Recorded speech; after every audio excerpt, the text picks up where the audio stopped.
Hi guys, welcome to a new location. We're in the closet, which is a new spot we've never been in. Which is really exciting. We're in the closet. This is definitely not the best angle I've ever seen in my entire life, but I literally have like 10 minutes to film this video because I told my sister I'd hang out with her. So yeah, basically this last week I had 3 auditions, which has never happened before. I've never had more than 1 audition in a week, and it's quite overwhelming, especially because every single audition I had to have different material for, and every single audition I had to prepare more than one thing for. Like sometimes if you have 3 musical auditions and you could use whatever song you want, you can just use the same song. But for this, no, I had like 20 different things I had to prepare. So the first audition was last Saturday, and it was for like the musical theater department at my school. And then I had an audition on Thursday for the Sound of Music, which I already got results from. I am Sister Margareta, I think, which is very fun. And then the third one that I had just yesterday was for the like pop band department at my school. So those are my auditions for the 2 departments. I haven't gotten results yet, but very high pressure auditions. Low-key kind of scary. So I basically just made a list on my phone actually of things that I learned from like having a week of auditions, and like specific things that I thought about specifically this week with having all these things like crammed together. So I thought I'd like talk about it. So the first thing that I am thinking about is that it's kind of good to wish you did something differently like right after an audition. Sorry, there's a spider. I feel like we kind of automatically think like if you wish you did something different, it's kind of like annoying because like you just got out of your audition and you're like, oh my gosh, I wish I did that differently. And obviously if it's like you wish you prepared more, that kind of sucks because like why didn't you prepare more? And like I mean, I guess that's still good though, because that means you know for next time that you need to prepare more. Like anytime if you're regretting something and you learn something the second you leave an audition room, that's kind of a great thing, because it's like, yeah, it sucks, I didn't know that, but like isn't that so cool that like you improve so much like mentally, like you thought of so many new things within like a short period of time. You know what I mean? I hope that makes sense. This is something that at the Sound of Music audition I learned because the director literally specifically said it. Wait, I need water.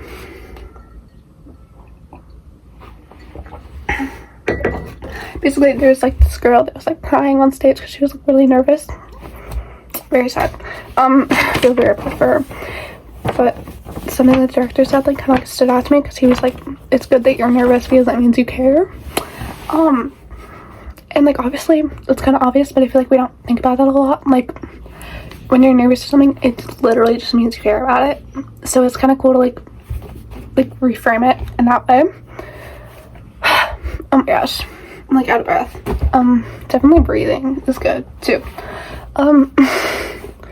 Another thing, this is something that I've been doing for a while, is when you're nervous, don't say to people, don't say you're nervous. Don't say to yourself, I'm nervous. Say I'm excited, because they feel the same in your brain, like mentally, exact same thing. So literally just tell yourself it's excitement, and then you're set.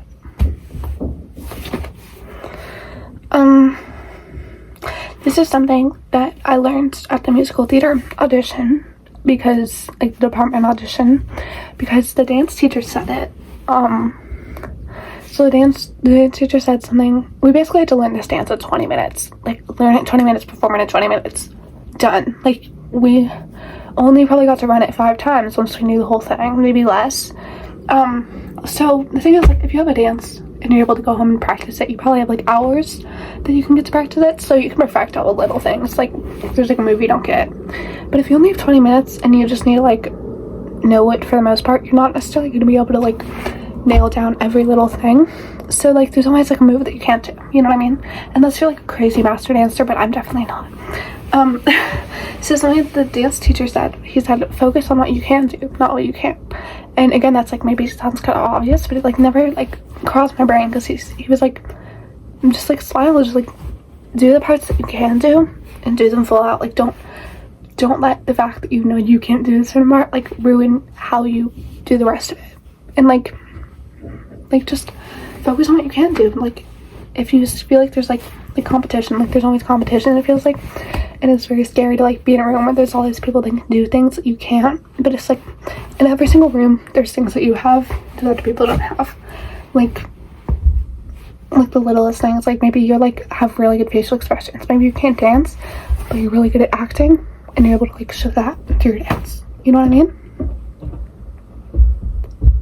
Sorry, there's like people walking above me. I don't know if you could hear it because there's like stairs right here. Next thing is to think about what's in your control and what's not.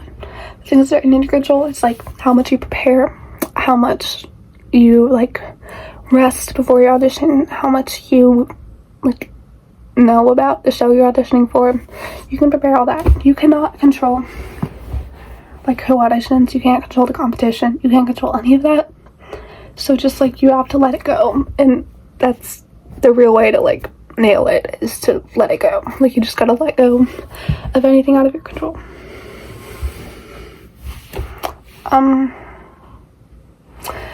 Next thing, second to last thing, don't prepare so much that you can't adjust. So I have two examples for this actually. This is a movie I watched in my French class.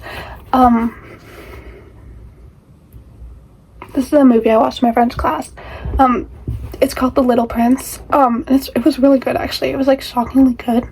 But it's basically this girl who has like a really controlling mom who like wants her to like do all these crazy things, and she has like a whole life plan for her, and she's going to this interview for like this crazy school, and the mom is like trying to like prepare her with all like the interview questions that they could possibly ask her. So she prepares like every single interview question, but in any interview, in any audition, they always try to throw something at you that you're not going to be ready for. So in this interview that she goes to, they ask her kind of a basic question. Like this girl's like 4, I think. She might be like 8, I don't know. She looks like she's like 5. But they ask her kind of a basic like child question. They ask her, what do you want to be when you grow up? I'm pretty sure that's the question.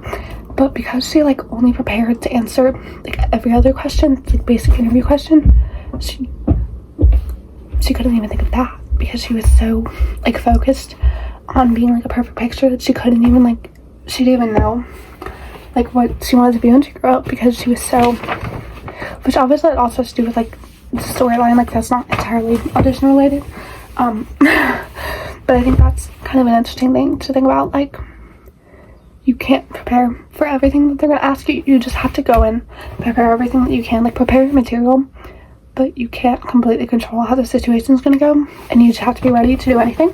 I just thought of another example. When I was at my audition for Sound of Music, he was like, okay, who's auditioning for Mother Abyss? And like only like 4 people went up. So he literally, when I tell you, he looks at everyone and he literally points to every single girl. It's like 5'2" and above probably, like every single like relatively tall enough girl they could be Mother Abyss, and he's like, go up. So I had to sing that song, and he let us like run through it like 3 times as a group. 3rd time singing it, I think I just had to do it on my own.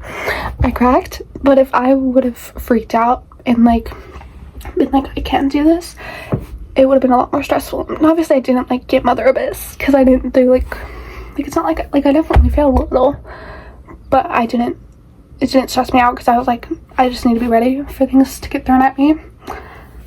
And you also have to remember that like every other person, like besides the 4 people, there ended up being like 20 people up there. Every single other person didn't know what they were doing either. So it's like we're all in this together. And then also I had my pop audition yesterday. It's traditionally during our audition song that we do, that like they selected for us, we would get to do it with the band. Like the band would play it with us traditionally in their auditions, that's what I've heard. But this year we didn't, like, because they had too many people or something. I don't know what happened, but we didn't get to do the band. So I had to kind of adjust to that thing in my brain, because I've been telling myself like, you're gonna do this with the band. So I had to adjust it in my brain and like be like, okay, I'm doing this with an instrumental track now.